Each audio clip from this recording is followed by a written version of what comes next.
जय हिंद, वंदे मातरम। साथियों, आदरणीय मोहन भागवत जी ने एक बहुत ही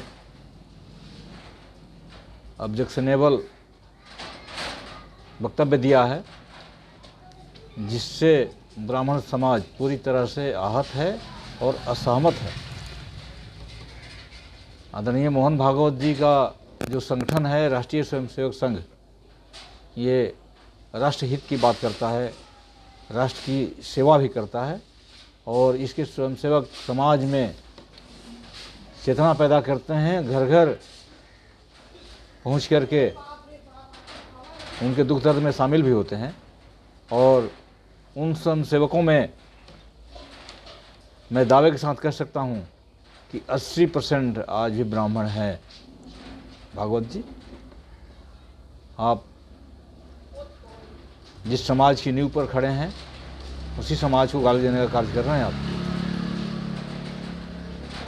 ब्राह्मणों का योगदान आपके संगठन में भी इतना है कि अगर ब्राह्मणों को गिनती करके एक एक ब्राह्मण को अपने संगठन से आप निकाल दें तो आरएसएस आज कहाँ रहेगा ये आपको पता लग जाएगा। राष्ट्रीय स्वयं संघ का जो नींव है, जो पिलर है और जो छत है, जो दीवारें हैं, ये सारे ब्राह्मणों से ही बनी हुई हैं। आप समझ लीजिए। आज भी शाखाओं में जाके देखिए कितने प्रतिशत ब्राह्मण हैं, कितने प्रतिशत और लोग हैं। आपके प्रचारक जितने हैं दक्षिण भारत से लेकर के और उत्तर और पूर्वी भारत तक, कितने प्रतिशत ब्राह्मण हैं और कितने बाकी लोग हैं। आदरणीय भागवत जी, मैं ब्राह्मणवादी विचारधारा पर वक्तव्य देने के लिए नहीं बैठा हूँ, लेकिन जो बात बाकी लोग कर रहे हैं, जो काम बाकी लोग कर रहे हैं ब्राह्मणों के खिलाफ घृणा फैलाने का, वही काम ने तो आपने भी किया। ब्राह्मणों के खिलाफ घृणा पैदा करने का काम आपने भी किया।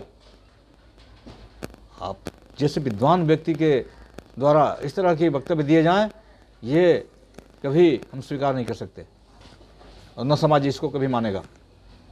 ब्राह्मणों का योगदान देखना है तो स्वतंत्रता संग्राम के से लेकर के और देश की आज़ादी तक ब्राह्मणों का इतिहास उठा के देखिए।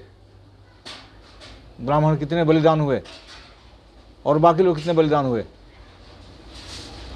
चंद्रशेखर आजाद, पंडित सुखदेव, वीर सावरकर, बाल गंगाधर तिलक, ये कौन लोग थे। पंडित राम प्रसाद बिस्मिल, मंगल पांडे, क्या ये जाति पाति पैदा करने वाले लोग थे? ये जाति पूछ करके ये संग्राम में शामिल हुए थे? ये सब स्वतंत्रता सेनानी अपने जान का बलिदान दिया, किस लिए दिया? ये तो नहीं पूछा कि बाकी जाति के लोग आएंगे तो हम जाएंगे उसमें।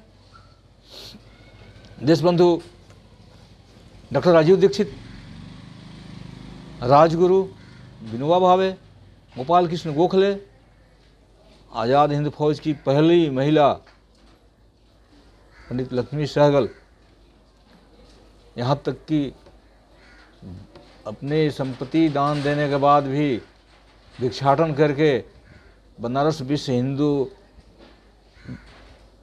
हिंदू यूनिवर्सिटी का स्थापना करने वाले पंडित मदन मोहन मालवीय कौन थे महाराज? कौन थे? श्री राजगोपालाचारी, पंडित हरगोविंद पंत, गोविंद बल्लभ पंत, बद्री दत्त पांडे, भोला दत्त पांडे, प्रेम बल्लभ पांडे, स्वामी सहजानंद सरस्वती, रानी लक्ष्मीबाई। महाराज, इन ब्राह्मणों का योगदान आपको याद नहीं आया ये वक्तव्य देने से पहले? गुरु रविंद्रनाथ टैगोर, स्वामी दयानंद सरस्वती, जो कि समाज की रूढ़िवादियों के खिलाफ लड़ाई लड़ी उन्होंने।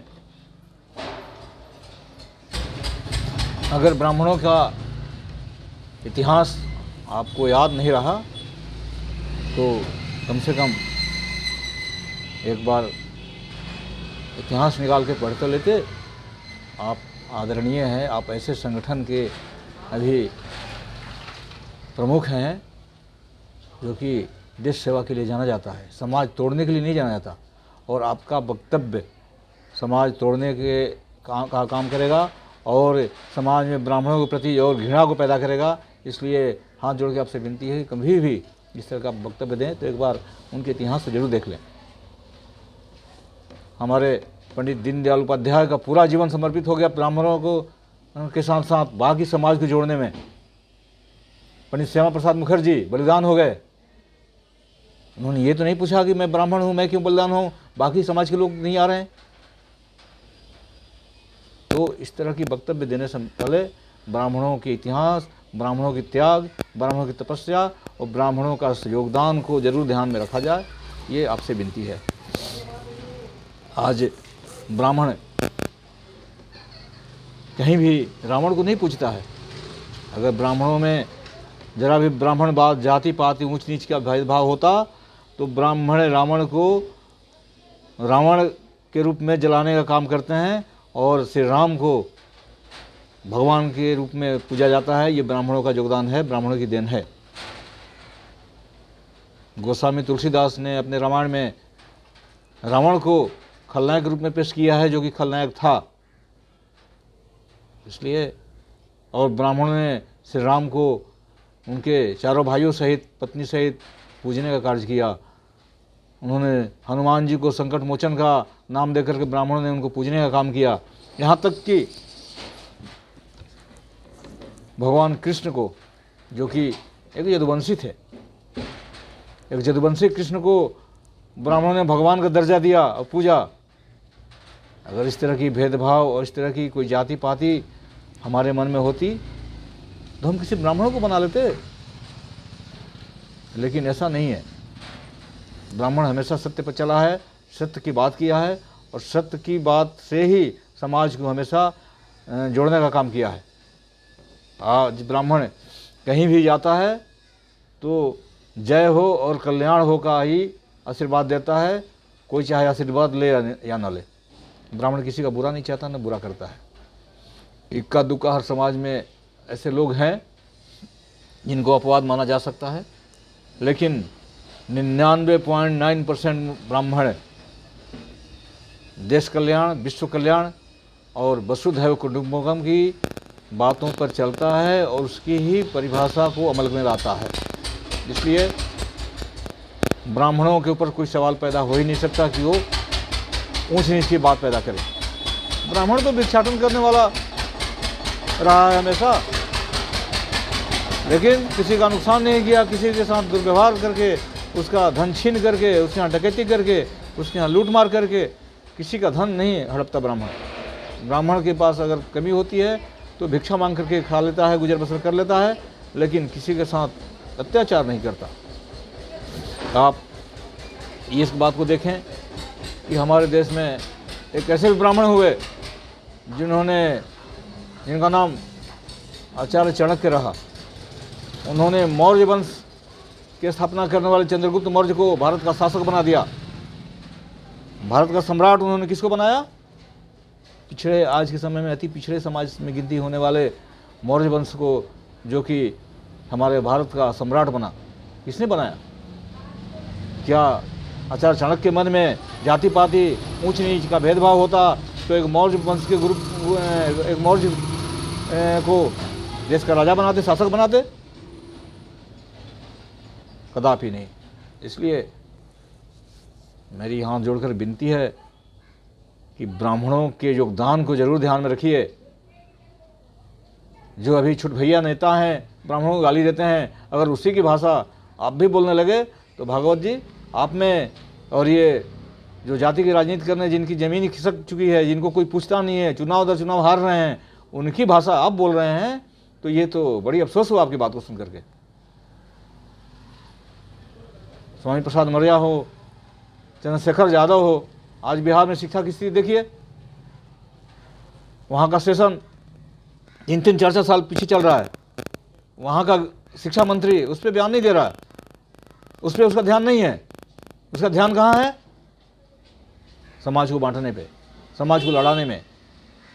इसलिए कि चुनाव दर चुनाव वो हार रहे हैं, उनको कुछ और नहीं दिख रहा, काम करना नहीं दिख रहा, समाज को जोड़ करके वोट लें, इस बात पे उनकी फोकस नहीं है, क्योंकि वो तो अराजक तत्व हैं, अराजक लोग हैं, और उन्हीं की तरह आप वक्तव्य देंगे तो आप में उनमें क्या फ़र्क रह जाएगा भागवत जी।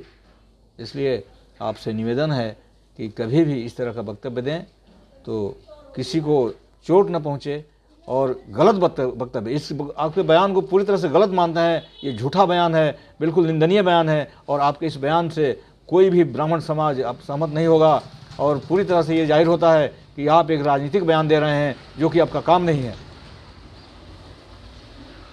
राजनीति करना, राजनीतिक पार्टियां हैं उनका काम है, राजनीति कर रही है वो, उनका काम आप क्यों कर रहे हैं? इसलिए हाथ जोड़ के विनती है, कृपया ब्राह्मणों के योगदान को ध्यान में रखिए। एक ब्राह्मण कभी भी किसी को नीचा नहीं दिखाता, किसी का अपमान नहीं करना चाहता, किसी का गला नहीं काटना चाहता, सर तन से जुदा होने का नारा कभी ब्राह्मण नहीं दे सकता। इस बात को आप क्यों नहीं ध्यान देते? ब्राह्मण जिसके दरवाजे पर जाता है तो उसकी जय जयकार करता है, उसके यहाँ मंगल होने की कामना करता है, मंगल कामना करता है, और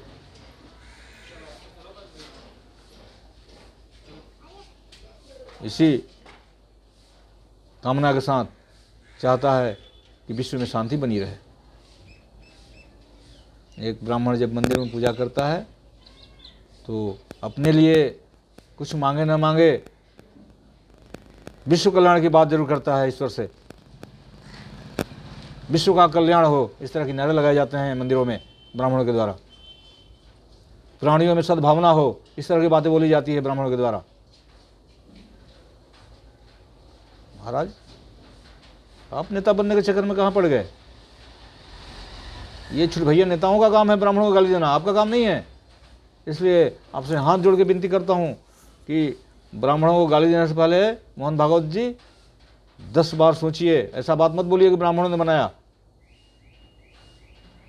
ब्राह्मण आपको कभी माफ नहीं करेगा इस तरह के वक्तव्य देते रहेंगे तो। नहीं, ब्राह्मणों के प्रति इतना आपको नफरत है तो राष्ट्रीय स्वयंसेवक संघ से एक एक ब्राह्मणों को निकाल दीजिए, और उसके बाद देखिए कितने आपके संगठन में लोग बचते हैं। उसमें भी पिलर का काम हम ब्राह्मण कर रहे हैं। भगवान कृष्ण के मुख से निकला हुआ वचन है, उसको गीता के रूप में स्थापित करने का काम ब्राह्मणों ने किया। ब्राह्मणों ने ये तो कभी नहीं कहा कि एक जदुवंशी के मुंह से निकला हुआ वचन है, हम इसको नहीं मानते। हमेशा ही भगवान राम को विष्णु का अवतार माना गया और भगवान राम को पूजा गया। क्या इसमें ब्राह्मणों का योगदान नहीं है? इसलिए हे प्रभु, ब्राह्मण अगर समाज को जोड़ता है तो अन्याय के खिलाफ लड़ना भी जानता है। ब्राह्मण अगर सुदामा है तो ब्राह्मण परशुराम भी है। इसलिए आपसे हाथ जोड़ के विनती है, कृपा करके ब्राह्मणों को अपमानित करने का कार्य न करें। जय हिंद, जय भारत, धन्यवाद।